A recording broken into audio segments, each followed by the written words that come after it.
As if Iowa football hasn't already dealt with enough attrition at the wide receiver position, they lose another wideout, this time during the season. Kaleb Brown announces he will use his redshirt year and then leave the program. And according to Kirk Ferentz today, he is no longer with the team. I'll provide my 2 cents and my reaction to what Kirk had to say during his press conference today in just 1 second. But first, I want to thank Iowa Floor Covering down in Bondurant. If you've got a DIY project on your hands, be sure to call Iowa Floor Covering first before you get started. They can point you in the right direction, perhaps help you out with some products. Give them a call, 515-379-7000, 515-379-7000, or visit iowafloorcovering.com. Also under the kitchen down in Mitchellville, that's Randy Engel. Randy's been partnering with a bunch of Hawkeye athletes for some time now. Check out the selection over at underthekitchen.square.site. That's underthekitchen.square.site. You can also find Under the Kitchen on Facebook or click the link in our description. So the news that we're reacting to here on this Tuesday actually broke yesterday. Kaleb Brown, Hawkeye wideout, former Ohio State wideout, announcing he is leaving Iowa. The irony behind this, he announces just a couple days removed from a blowout loss to his former team. Kaleb did not play Saturday. The report was pregame that he was dealing with a soft tissue injury, and he had struggled to get on the field prior to that injury. In fact, Tim Lester had made the comment during the bye week that Kaleb had struggled with some route timing issues and just some other stuff on the field. Hadn't picked up some things with that new offense like some other guys had, like Jacob Gill, Reese Vanderzee, go down the list. No question about it, Kaleb Brown was probably one of Iowa's more athletic options at wide receiver, and that was reflected in his high recruiting ranking and the fact that he ended up at Ohio State, but he never saw the field at Ohio State really, and he struggled to see the field at Iowa in a room that just exuded opportunity preseason. This was Kaleb Brown's announcement on Monday via his social media. I have decided to utilize my redshirt year and will not be playing in any additional games this season. I wish my teammates the best of luck this season and hope for the continued success of the program. So what does this mean? It's kind of new territory, but that's what college football is. Guys are making these types of announcements just games into the season.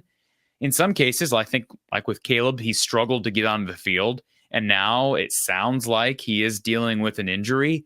And so why waste the rest of the year? Now, I think the more controversial part of all this is not the, hey, I want to shut it down to utilize my redshirt year. It's the fact that these guys are leaving the team. Now, I'm going to talk about LeShawn Williams in another video probably to be published tomorrow on Wednesday. But Kirk did comment on Kaleb Brown, did not name Kaleb specifically in these comments, but he was asked today about what went wrong with Kaleb Brown's time at Iowa and why did he struggle to see the field and ultimately decide to leave Iowa. Here was Kirk's response. Well, I don't want to talk about players that aren't here, but I can talk about Jacob Gill, a guy who did get here in June, like you said, and he's come in and worked hard. He just works hard, and he was not a household name at his last school. He's tremendously attentive, very detailed in his work, his preparation, and he practices every day and practices hard. So I mean, there's a lot of value in that, and that's true at every position. Just being reliable, dependable, so the quarterback can really count on you to be there. And I'd flash back to a couple weeks ago, that Minnesota game, the one touchdown to the left that Kaleb broke out. Gill's in there blocking, knocks over 2 guys. So the little dirty stuff like that, the dirty work that maybe some players don't want to do, he's willing to do it. He's done a really nice job. And then, Reese is a different discussion because he's a kid who just got out of high school basically 4 months ago. And unfortunately for him, he had some injury issues in the summer. So, he's limited on what he could do. But once we got going in camp, same thing. He's just very attentive, very detailed, works hard. You've seen him compete for the ball out there. And I think he's got tremendous upside, but he's got a great attitude. And I'm not saying somebody else didn't. I'm just talking about those 2 individuals that are really focused on the details. And I think I used this line before a while ago. You can't lose what you didn't have. So, if somebody really hasn't been out playing, it's not like you're losing a lot of contribution, if that makes any sense. And I don't know what the stats are on either player we're talking about this season.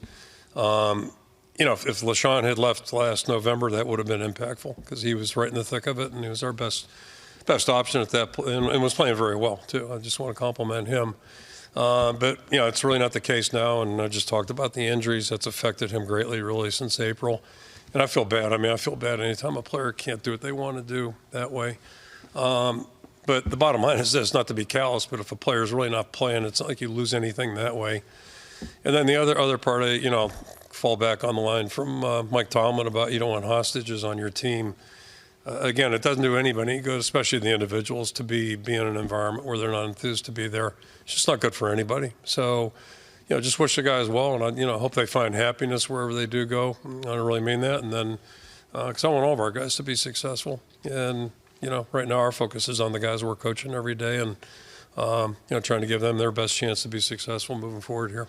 And I saw some people on social media reacting to these statements and kind of being a little harsh at Kirk Ferentz regarding how he treated maybe more so Le'Shawn. Le'Shawn's been with the program, paid his dues, etc. And I'm probably sounding like a bit of a Kirk apologist here, but I don't really have any problem with what Kirk said, and here's why. Leaving your team a third of the way through the season, midway through the season, in my opinion, is just cheap. I think it's unfair to your teammates. I think it shows more of a me-first mentality. And look, Le'Shawn, by all accounts, had been a leader and had been a really good player with this program. I'm not saying he's a bad person. I'm not saying Kaleb Brown's a bad person. But why not shut down and stick it out in practice with your teammates and make it clear to the coaches that, hey, I need to use my redshirt year. You don't even have to say you're entering the portal. I seriously doubt, based on the language of Kirk Ferentz today, that those were decisions that were made and then the coaching staff said, no, we're not going to allow you to stay with the team in practice if you're redshirting and then going to transfer. I just don't get the feel like that's how Kirk would operate. Say what you want about Kirk Ferentz. He's all about team first and the team first mentality. And it sounded prior to today like Kirk had a lot of respect for Le'Shawn Williams. They even did a mic'd up session during fall camp for Le'Shawn, but he's dealt with a bunch of injuries. Again, I'll talk more about Le'Shawn during that video tomorrow. But I'm just disappointed in these guys not sticking it out through the rest of the season. And yeah, it's another high major recruit for Iowa in Kaleb Brown who's not worked out. Iowa doesn't get a lot of former 4 and 5 stars, but the ones they do get, man, they just don't always work out. Oliver Martin, Kaleb Brown, Caden Proctor, Xavier Wampa's kind of lost his starting role for the time being. More on that probably in a different video. But it does hurt the wide receiver room. But boy, we're accustomed to this, right? This turnover of wideouts coming and going. Hopefully that changes with Tim Lester. But it's clear Kaleb was not as big of a fit as people thought he would be. And I know some people are crying about, hey, we invested into the collective because we wanted to get guys like this. Well, be that as it may, you got guys to come in a sense, but they have the freedom to leave. That's the risk reward involved with the new era of college football and players having all the power. Is you can think what you think about the power of doing this or doing that with collective and NIL and whatnot, but there are no guarantees. These guys are not required to stick anywhere. Now, that doesn't mean he's going to continue to get paid once he leaves, but whatever he made during NIL, he made during NIL. It had nothing to do with how much he was playing on the field or his production while he was on the field. It is what it is, but disappointed. I had heard nothing but good things about Kaleb's character when he got to Iowa. Who knows about his work ethic? I have no idea. I'm not there every day, but he was buried on the depth chart even when he was healthy. So it's disappointing because physically he had the tools in the toolbox to be a great one, and that was reflected in his recruiting numbers. So best of wishes to Kaleb Brown. Wish the kid nothing but the best. We'll see where he ends up. Could he find another high major destination? Yeah, maybe. I could see that. Why not? Anyways, we'll talk more about Le'Shawn Williams tomorrow. I'm Corey Brada from the Hawkeye of the Storm, folks. Hit that like button, subscribe if you haven't done so. We'll talk to you next time.